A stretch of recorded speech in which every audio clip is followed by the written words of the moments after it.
할렐루야. 맥추감사절은 출애굽을 한 이스라엘 백성들이 보리 농사를 지어서 수확한 그 열매를 하나님께 드리며 감사하는 절기가 맥추감사절입니다. 그러나 맥추감사절의 진정한 의미는 보리에 있는 게 아니라 그 마음 중심에 있습니다.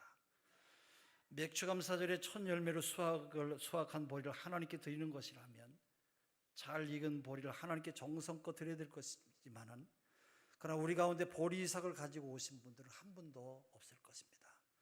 성경을 보면 하나님은 처음 것을 매우 귀중하게 여기셨습니다. 처음 것, 첫 새끼, 첫 열매. 레위기 27장 26절에도 오직 가축 중에 처음 난 것은 여호와께 드릴 첫 것이라 그랬어요. 농사도 가축도 모두 다 첫 것을 하나님께 드리라는 것입니다. 그런 뜻에서 맥추감사절의 처음 열매는 소중한 것이고 하나님의 것으로 특별히 구별하신 것인 것을 알 수가 있습니다. 2017년도 금년에 농사를 지어서 하나님께 첫 수확을 드리는 절기가 바로 맥추감사절입니다. 그러나 오늘 현대인들은 대부분 도시에서 살기 때문에 우리는 농사를 짓지 않습니다. 그래서 성경의 뜻을 잘 이해하지 못하는 분들은 우리는 농사도 짓지 않는데 무슨 농사를 드리는 맥추감사절을 드리는 것이냐, 이건 농사를 짓는 사람들에게는 해당되는 것이고 우리들에게는 적합하지 않다고 생각하실 분도 계실지 모르겠어요. 그러나 성경을 보면 우리의 생각이 잘못된 것인 것을 알게 돼요. 그러므로 하나님이 진정으로 원하는 첫 열매는 보리단이 아니라 우리의 마음 중심을 원하시는 것이에요. 하나님은 천지 만물을 창조하신 천지의 주인으로 모든 것을 다 가지신 부유하신 하나님이시고 또 모자랄 것이 없으신 분으로 모든 것이 다 하나님의 것이에요.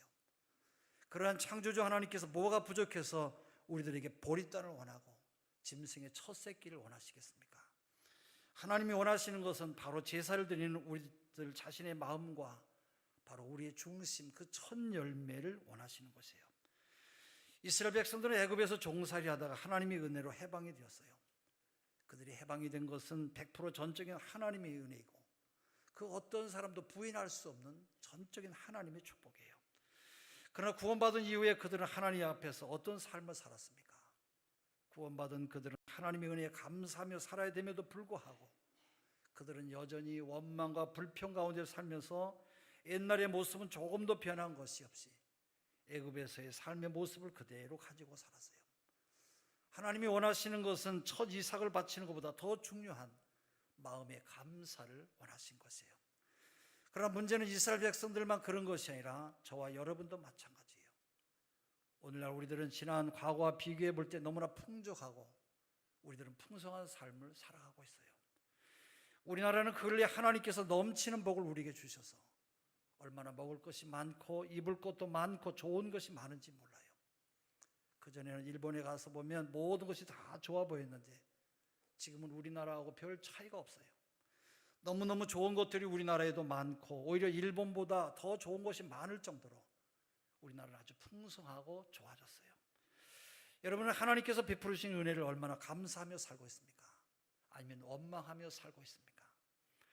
이스라엘 백성들도 시간이 지나갈수록 광야에서 베푸신 하나님의 은혜를 감사하지 않는 것은 물론이고 도리어 하나님 앞에 그들은 원망하며 불평하며 살았어요. 결국 하나님에 대한 불신앙이 그들에게 저주가 되어서 젖과 꿀이 흐르는 약속의 땅인 가나안 땅을 눈앞에 두고도 들어가지 못하는 아주 불행한 그런 결과를 맞이한 것이에요. 우리가 깨닫는 것은 감사해야 될 때 감사할 줄 모르고 원망 불평하기 때문에 우리의 삶이 고통 가운데 빠진다고 하는 것을 우리 잊지 말아야 할 것이에요. 하나님은 이처럼 감사할 줄 모르고 원망과 불평 가운데 살아온 이스라엘 백성들에게 적어도 1년에 3번씩 하나님 성전에 나와서 감사의 예물을 드리며 정해진 절기를 지키라고 명령하셨어요. 하나님이 명령하신 3가지 절기는 유월절, 맥추절, 장막절이에요. 유월절은 애굽에서 종살이하던 이스라엘 백성들이 해방된 날을 기념해서 지키는 명절이 바로 유월절이에요. 맥추절은 유월절을 지낸 다음에 7주 후에 가나안 땅에 들어가서 얻은 곡식의 첫 열매를 하나님께 드리며 감사하는 절기로 바로 이때 첫 열매를 드린다고 해서 초실절이라고 말하기도 하고 또 7주 만에 돌아온 명절이기 때문에 7.7절이라고 그렇게 말하기도 해요. 출애굽기 34장 22절이죠. 또 이날은 애굽에서 나온 지 50일째 된 날이기도 해서 오순절이라고도 그렇게 불러요. 더구나 모세가 시내 산에서 하나님으로부터 십계명을 받은 날이고 신약 시대에 와서는 성령이 임하심으로 초대교회가 탄생한 아주 뜻이 깊은 그런 날이기도 합니다. 장막절은 이스라엘 백성들이 광야에서 40년 동안 집 없이 유리하며 장막을 치며 고생하며 살았던 과거를 기억하면서 하나님의 은혜를 감사하는 그런 명절이에요. 이때 하나님은 반석에서 생수가 나오게 하셨고 농사를 지을 수 없을 때 백성들에게 날마다 만나와 메추라기로 배불리 먹여주셨어요. 한 사람도 굶어 죽거나 목말라서 죽은 사람이 없었어요. 더구나 발이 부르트거나 옷이 헤어진 사람이 없었다고 신명기 8장 4절에 말씀하고 있어요. 이 40년 동안에 내 의복이 헤어지지 아니하였고 내 발이 부르트지 아니하였느니라 말씀해요. 참으로 신기한 일이에요. 그렇다면 이스라엘 백성들은 날마다 하나님 앞에 기뻐하며 감사하며 하나님이 베풀으신 은혜를 찬양하며 살아야 됐을 것인데 그들은 감사하기는커녕 하나님의 은혜와 기적 가운데 살면서도 그들은 하는 일이 밤과 낮으로 원망과 불평을 일삼며 살았어요. 따라서 출애굽한 광야 1세대는 젖과 꿀이 흐르는 약속의 땅인 가나안 땅에 들어가지 못하고 광야에서 그들은 모두가 다 일생을 마치는 불행한 사람들이 되었어요. 신명기 16장 12절을 너는 애굽에서 종되었던 것을 기억하고 이 규례를 지켜 행하라 말씀하세요. 다시 말하면 하나님께서는 이스라엘 백성들이 출애굽을 해서 하나님이 인도하시는 가나안 땅에 들어가서 항상 하나님의 은혜를 기억하고 감사하며 살도록 하기 위해서 적어도 1년에 3번 이상은 감사의 절기를 지키며 살라고 말씀하신 것이에요. 그들은 과거 애굽의 노예가 되어서 자유 없이 짐승처럼 일만 하며 살아가던 그런 때가 있었어요. 노예는 똑같은 사람이면서도 전혀 사람 대접을 받지 못하고 아니 동물처럼 사는 사람이 노예였어요. 마치 소나말처럼 밤낮 일만 해야 됐고 주인의 말을 듣지 아니하면 때리고 죽이기까지 했어요. 더구나 노예는 사고 팔 수 없는 동물이기 때문에 주인의 재산 목록 가운데 하나였어요. 이렇게 노예로 살았던 이스라엘 백성들이 하나님의 은혜로 노예 신분에서 해방되어서 바로 자유의 신분이 된 것이에요. 그러나 이들은 하나님의 은혜는 감사하기는커녕 하나님의 은혜를 잊어버리고 살았어요. 하나님께서 이를 염려하시고 신명기 8장 12절에서 18절에 그렇게 말씀해요. 네가 먹어서 배부르고 아름다운 집을 짓고 거주하게 되며 또 네 소와 양이 번성하며 네 은금이 증식되고 네 소유가 다 풍부하게 될 때에 두렵건대 네 마음이 교만하여 하나님 여호와를 잊어버릴까 염려하노라. 여호와는 너를 애굽 땅 종되었던 집에서 이끌어내시고 너를 인도하여 그 광대하고 위험한 광야 곧 불뱀과 전갈이 있고 물이 없는 간조한 땅을 지나게 하셨으며 또 너를 위하여 단단한 반석에서 물을 내셨으며 네 조상들도 알지 못하던 만나를 광야에서 내게 먹이셨나니 이는 다 너를 낮추시며 너를 시험하사 마침내 내게 복을 주려 하심이었느니라. 또 내가 마음에 이르기를 내 능력과 내 손의 힘으로 내가 이 재물을 얻었다 말할 것이라. 내 하나님 여호와를 기억하라. 그가 내게 재물 얻을 능력을 주셨음이라. 이같이 하시면 네 조상들에게 맹세하신 언약을 오늘과 같이 이루려 하심이라 말씀하셨어요. 사람은 누구나 삶이 풍족하고 넉넉한 삶이 되면 자기 자신도 모르는 사이에 하나님의 은혜를 잊어버릴 뿐만 아니라 바로 하나님까지도 잃어버리기가 쉬워요. 더구나 자기 힘으로 성공하고 잘 살게 된 것으로 착각하며 살 때가 많이 있어요. 생각해 보면 하나님의 은혜가 아니면 우리는 한 시간도 내 힘으로 살아갈 수가 없는 것이에요. 그 전에 한밤중에 길병원 응급실을 다녀온 적이 있어요. 거기는 교통사고를 당해서 들어온 사람도 있었고 또 어떤 사람은 술 먹고 싸우는 사람 옆에 앉아있다가 얼굴을 다쳐서 오신 분도 있었어요. 또 어떤 분은 갑자기 잠을 자다가 복통으로 견딜 수가 없어서 119 소방대원을 불러서 함께 오신 분도 있었어요. 그때 제가 깨달은 것은 하나님의 은혜로 살고 있다고 하는 것을 그 응급실에서 아주 늦은 밤에 깊이 깨닫게 되었어요.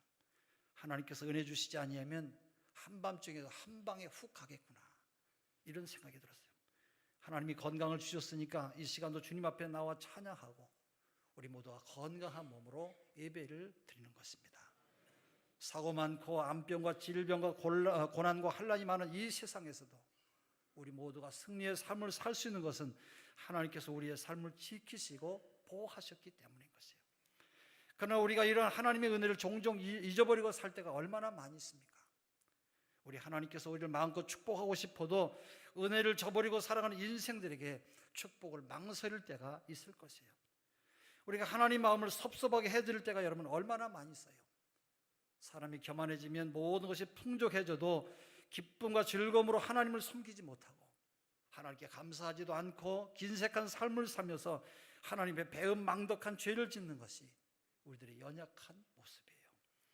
신명기 28장 47절에서 51절, 네가 모든 것이 풍족하여도 기쁨과 즐거운 마음으로 네 하나님 여호와를 섬기지 아니함으로 말미암아 네가 줄이고 목마르고 헐벗고 모든 것이 부족한 중에서 여호와께서 보내서 너를 치게 하실 적군을 섬기게 될 것이니 그가 철몽이를 네 목에 매어 마침내 너를 멸할 것이라. 곧 여호와께서 멀리 땅끝에서 한 민족을 독수리에 날아오른 것 같이 너를 치러 오게 하시리니 이는 네가 그 언어를 알지 못하는 민족이요 그 용모가 흉악한 민족이라. 노인을 보살피지 아니하며 유아를 불쌍히 여기지 아니하며 네 가죽의 새끼와 네 토지의 소산을 먹어 마침내 너를 멸망시키며 또 곡식이나 포도주나 기름이나 소의 새끼나 양의 새끼를 너를 위하여 남기지 아니하고 마침내 너를 멸절시키리라 경고하시고 있어요. 다시 말해 모든 것이 풍족해도 기쁨과 즐거움으로 하나님을 섬기지 않고 감사하지도 않고 인색하게 산다면 결국은 원수에게 빼앗기고 만다는 것이에요. 그러므로 우리가 하나님의 축복을 마음껏 누리며 살려면 매사에 하나님의 은혜로 사는 것을 감사하며 항상 겸손하게 살아야 할 줄로 믿습니다. 신명기 16장 10절에 맥주절을 어떻게 지켜야 되는지에 대해서 자세하게 우리에게 말씀하고 있어요. 네 하나님 여호와 앞에서 77절을 지키되 네 하나님 여호와께서 내게 복을 주신 대로 내 힘을 헤아려 자원하는 예물을 드려라. 또 신명기 16장 16절에서 17절에는 너희 가운데 모든 남자는 1년에 3번 곧 무교절과 77절과 초막절에 네 하나님 여호와께서 택하신 곳에서 여호와를 배웁되 빈손으로 여호와를 배웁지 말고 각 사람이 네 하나님 여호와께서 주신 복을 따라 그 힘대로 드릴지니라 말씀하세요. 하나님의 은혜에 감사할 때 우리 이 모든 것이 하나님의 은혜입니다. 감사합니다. 우리가 감사할 수 있어야 돼요. 또 찬양으로 감사하고 우러나오는 마음으로 감사하고 하나님께 우리가 영광을 돌릴 수가 있어요. 그러나 더 중요한 것은 하나님 앞에 나올 때 빈손으로 감사하지 말라는 것이에요. 반드시 감사의 예물을 드리며 감사하되 자원하여 하나님이 주신 복을 따라 감사해야 돼요. 우리가 그저 형식적으로 드린 적당히 드리는 것이 아니라 받은 복이 많으면 많이 드리고 적으면 적게 드리되 힘 닿는 대로 정성을 다해서 드리라고 그렇게 말씀하고 있어요. 예수님께서도 내 보물이 있는 곳에 내 마음도 있다고 마태복음 6장 21절에 말씀하셨어요. 만약에 여러분이 오늘 집에 보물을 두고 이 자리에 오셨다고 하면 온통 여러분의 마음은 지금 여러분의 집에 있을 것이에요. 그것이 잘 있는지 혹시 도둑이나 강도가 들지 않았는지 아마 예배를 드리면서도 1시간 내내 신경이 쓰여서 설교가 뭔 설교인지 내 이 귀에 들어올 수가 없을 것이에요. 마찬가지로 사람들은 재물을 아주 중요하게 생각해요. 또 어떤 사람은 재물보다 목숨을 더 귀하게 생각하는 사람들도 있어요. 그렇기 때문에 우리 주변에서 돈 몇 푼 때문에 심심치 않게 사람을 죽이는 끔찍한 일들이 일어나는 것을 우리가 보고 있어요. 그러나 재물을 귀하게 여기던 사람도 하나님의 은혜를 깨닫게 되면 하나님의 은혜가 너무 감사해서 그 보물을 하나님 앞에 아낌없이 기쁨으로 드리게 될 것이에요. 우리 교회 권사님은 아주 어렵게 사시죠. 박스를 주어서 생활하시는 분인데 여러분 그게 얼마나 고단한 일이에요. 그런데도 자녀들이 용돈을 드리면 그 돈을 쓰지 않고 하나님 옆에 드리기도 하고 또 있는 힘을 다해서 최선을 다해서 주님의 교회를 섬기며 봉사하고 있어요. 여러분 그게 살다 보면 생각대로 되지 아니할 것인데 바로 그런 하나님 앞에 감사한 마음으로 드린다는 것이에요. 아주 귀한 믿음의 비밀을 가지신 분이에요. 이건 누가 그렇게 하라고 해서 하는 게 아니에요. 스스로 기쁨으로 감사해서 자원함으로 하는 것이에요. 사도 바울도 얼마든지 이 세상에서 출세하고 부유하게 잘 살 수 있는 그런 사람이었어요. 그러나 세상의 부귀영화를 배설물처럼 여기고 오직 주님을 위해서 주님의 복음을 위해서 그는 목숨까지 바치며 살았어요. 여러분 우리의 신앙은 하나님의 은혜를 깨닫는 만큼 성장하는 것이에요. 신앙은 그래서 감사 생활과 정비례 하는 것이에요.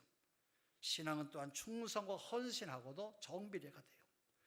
언제나 본인의 신앙 정도만큼 감사로 나타내고 충성과 헌신으로 나타나는 것이에요.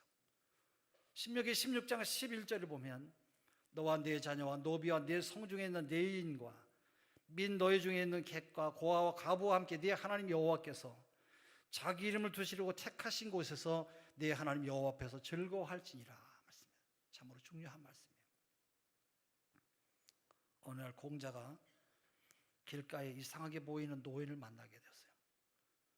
이 노인은 줄곧 싱글싱글 웃으면서 이따금씩 춤까지 추며 아주 기뻐하는 그런 모습이었어요. 더 이상한 것은 지나가는 사람들이 모두가 다 이 노인에게 공손하게 인사를 하고 다 지나가는 거예요. 공자는 속으로 중국에서는 그래도 나를 모르는 사람이 거의 없고 또 나를 존경할 것인데 나를 보고는 인사도 하지 않고 정신 나간 사람 같은 저 노인에게만 저렇게 인사라니 웬일일까? 왜 그러냐 이상하게 생각했어요. 그러나 원래 겸손한 공자는 즉시 마음을 달리해서 이 노인이 즐거워하는 비법을 배우려고 공손하게 절을 한 다음에 물었어요. 노인은 어떻게 그렇게도 삶을 즐거워하시고 또 모든 사람들에게 존경을 받는지 배우고 싶습니다. 노인은 이렇게 말했어요. 젊은 양반이 무던히도 배우고 싶어 하는데 제가 알려드리겠습니다.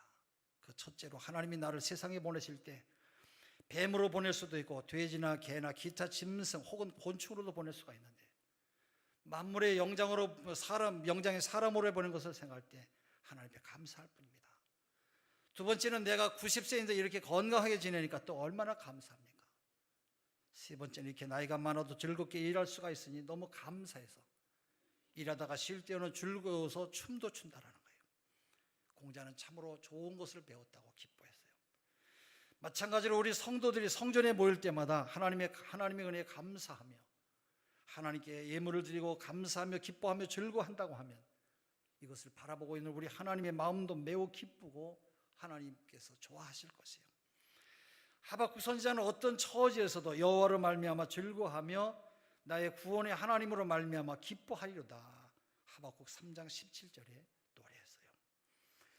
다윗은 블레셋에 빼앗겨서 하나님의 법궤가 다윗성으로 들어오니까 하나님의 은혜가 너무 감사해서 마치 그는 어린 손자가 할아버지 앞에서 춤을 추며 뛰놀듯이 자기 자신의 옷이 벗겨지는 줄도 모르고 아주 기뻐하며 춤을 췄어요.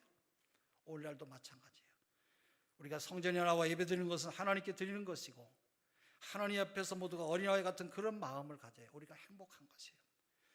예수님께서도 너희가 돌이켜 어린아이들과 같이 되지 않으면 결단코 천국에 들어가지 못하리라고 마태복음 18장 3절에 말씀하셨어요. 여러분, 그 사람이 참된 신자냐 그렇지 않느냐, 천국 갈 사람이냐 지옥 갈 사람이냐 하는 것을 알려면 하나님 앞에 나와서 예배드리며 섬길 때 어린아이와 같은 마음을 가지고 예배를 드리는 사람이 감사할 수가 있는 것이에요.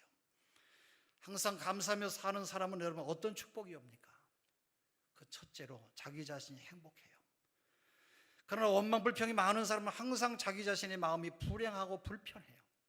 그러나 감사하는 사람은 항상 행복이 깃들고 그의 마음에 감사가 있기 때문에 늘 웃음이 넘치는 것이에요. 감사하는 사람은 환경 때문에 감사하는 것이 아니라 그 마음이 감사로 채워져 있기 때문에 감사하는 것이에요. 우리가 잘 아는 헬렌 켈러 여사는 눈도 안 보이고 귀도 안 들리고 말도 잘 하지 못하는 고통을 겪는 삼중 장애인이었어요. 이 헬렌 켈러가 쓴 3일 동안만 볼 수 있다면이라고는 이 책에서 우리들이 얼마나 감사해야 될 것이 많이 있는지 그는 책에서 이렇게 고백을 하고 있어요. 만약 사흘간 볼 수 있다면 첫날에는 나를 가르쳐준 설리번 선생님을 찾아가서 그분의 얼굴을 바라보겠습니다. 그리고 산으로 가서 아름다운 꽃과 풀과 빛나는 아름다운 노을을 보고 싶습니다. 둘째 날은 새벽에 일찍 일어나서 먼 동이 터오는 태양의 경이로운 모습을 보고 싶습니다. 그리고 저녁에는 영롱하게 빛나는 하늘의 별을 보겠습니다. 셋째 날은 아침 일찍 큰 길로 나가서 부지런히 출근하는 사람들의 활기찬 표정을 보고 싶습니다. 점심 때는 아름다운 영화를 보고 저녁 때는 화려한 네온 사인과 쇼윈도의 상품들을 구경하고 집으로 돌아와서 내게 사흘 동안 눈을 뜨게 해준 하나님 앞에 감사의 기도를 드리고 싶습니다. 여러분, 이 글을 보면 온통 이 헬렌 켈러는 감사한 것밖에 없어요. 사실 우리가 깨닫지 못해서 그렇지 감사한 것이 여러분 얼마나 많이 있습니까? 그러나 우리는 두 눈을 뜨고 있고 귀로 듣고 있어요. 또 마음대로 우리는 말도 하고 있어요. 그러나 우리의 실상은 어떻습니까? 남들과 비교하며 남들이 가진 것을 나도 역시 갖기로 원하고, 내게 그런 것이 없으면 원망과 불평 가운데 살아가는 일들이 우리에게 얼마나 많이 있습니까? 때때로 여러분 끝없는 내 욕심이 신앙과 우리의 삶을 흔들어 놓을 때가 또 얼마나 많이 있습니까? 안타깝게도 성경은 말세에는 고통이 많아질 것이라고 디모데후서 3장 1절에서 5절에 그렇게 말씀하고 있어요. 네가 이것을 알라. 말세에 고통하는 때가 이르러 사람들은 자기를 사랑하며 돈을 사랑하며 자랑하며 교만하며 비방하며 부모를 거역하며 감사하지 아니하며 거룩하지 아니하며 무정하며 원통함을 풀지 아니하며 모함하며 절제하지 못하며 싸나우며 선한 것을 좋아하지 아니하며 배신하며 조급하며 자만하며 쾌락사랑하기를 하나님 사랑하는 것보다 더하며 경건의 모양은 있으나 경건의 능력은 부인하는 자라. 그렇게 지적하고 있어요. 우리는 세상 보이는 것으로 세상에 우리의 마음을 채우려고 하지 말고 하나님이 언제나 나와 함께 하심을 기뻐하며 감사할 때 우리의 마음이 기쁘고 행복하고 감사의 삶이 넘칠 줄로 믿습니다. 두 번째, 하나님을 기쁘시게 해야 돼요. 시편 50편 23절 3절 감사로 제사를 드리는 자가 나를 영화롭게 하나니 그의 행위를 옳게 하는 자에게 내가 하나님의 구원을 보이라. 그랬어요. 오늘날의 우리 부모들은 자녀 교육에 신경을 아주 많이 쓰고 있어요. 옛날에는 먹고 사는 일이 너무 힘겨워서 생기는 대로만 낳기만 했지 제대로 자식을 돌볼 겨를이 별로 없었어요. 저절로 크기를 바랄 수밖에 별 도리가 없었습니다마는, 그러나 지금은 옛날과는 전혀 비교가 되질 않아요. 잘 모이고 잘 키우려고 애를 쓰면서 조금이라도 다른 아이들에게 뒤처질까 봐 학교 공부 외에 밤늦도록 여러 군데 학원을 보내면서 금쪽 같은 내 새끼로 특별한 아이로 키우고 있어요. 그러다 보니까 오늘날 자녀들이 부모의 우상이 되어서 아무리 잘 입히고 잘 해줘도 도무지 부모에게 감사할 줄 몰라요. 정신 상태부터 모두가 다 잘못되어져 가고 있어요. 우리 주변에서 저만 알고 버릇없이 구는 아이들을 많이 볼 수가 있고, 또 아이들이 얼마나 이기적으로 살아가는지 우리가 알 수 없어요. 근데 문제는 아이들만 그런 것이 아니에요. 저와 여러분에게도 알게 모르게 이런 모습들이 언뜻 보이고 있어요. 옛날에는 몇 배로 잘 먹고 잘 입고 잘 살고 있습니다만 옛날보다 솔직히 과거에 못 살았을 때보다 감사가 줄어들었고요. 하나님 앞에 부끄러운 삶을 살 때가 많이 있어요. 그러나 깨달음이 있는 성도는 항상 감사하며 살아가고 있어요. 예수 믿고 구원받은 것만 생각해도 항상 기뻐하고 감사할 수밖에 없는 것이에요. 우리가 천국 백성이 된 것, 또 하나님의 자녀가 된 것, 여러분 얼마나 감사해요. 우리가 생각만 해도 하나님 앞에 감사할 수밖에 없잖아요. 뿐만 아니라 우리가 이 세상에서 좀 고생을 하며 살아도 이 땅에서 우리가 눈을 감으면 곧바로 천국에서 눈을 뜨게 된 것을 생각한다고 하면 결코 우리는 슬퍼한 일만 있을 것은 아닌 것이에요. 우리가 지금까지 살아온 것을 곰곰이 생각해 보면 살아있는 것 자체가 하나님의 은혜이고 우리가 숨쉬며 살고 있는 것 자체가 하나님의 축복인 줄로 믿습니다. 그러므로 모든 것이 하나님의 은혜라고 하는 사실을 깨닫는 순간에 항상 기뻐하며 감사하며 살게 될 것이에요. 마지막 성경의 세 번째 약속된 하나님의 축복을 다 받습니다. 출애굽기 34장 23절 24절 너희 모든 남자는 매년 3번씩 주 여호와 이스라엘 하나님 앞에 보일지라. 내가 이방 나라들을 네 지경을 넓히리니 네가 매년 3번씩 여호와 네 하나님을 배우려고 할 때에 아무도 네 땅을 탐내지 못하리라 말씀하셨어요. 너와 내가 살고 있는 이 모든 경례를 복 주시겠다고 말씀하고 있어요. 도둑과 강도만 원수가 아니라 병마도 원수예요. 가족 중에 한 사람이라도 아프고 병이 들면 얼마나 고생을 많이 합니까? 물질의 손해는 물론 간호하는 다른 가족들까지 얼마나 힘들고 고통 가운데 지납니까? 그러므로 날마다 기쁨과 즐거운 마음으로 감사하며 살면 하나님께서 우리 가정의 모든 원수를 몰아내시고 내 지경을 넓혀주시고 우리의 생명과 재산을 지켜주시겠다고 말씀하고 계세요. 하나님의 축복이 여러분 모든 성도들 가정에 함께 하시기를 바랍니다. 날마다 그래서 감사가 여러분 속에 넘치는 복 있는 삶이 되시기를 바랍니다. 기도합니다. 하나님, 지난 6개월 동안도 하나님의 은혜로 잘 지내게 하심을 감사합니다. 하나님의 말씀을 전했고 주의 말씀을 들었습니다. 우리 모두 삶의 현장에서 특별히 옛 선조들의 믿음의 유산을 잘 물려받아서 우리 자녀들에게, 더 나아가서는 다음 세대들에게 하나님의 소중한 뜻을 알려주는 하나님의 백성들로 살게 하여 주시옵소서. 그래서 우리의 가정에 날마다 감사가 넘치게 하시고 하나님이 우리의 지경과 우리의 삶의 여건을 넓혀주셔서 날마다 복되고 아름다운 삶이 되도록 은혜 나누어 주시옵소서. 감사합니다. 예수님의 이름으로 기도합니다.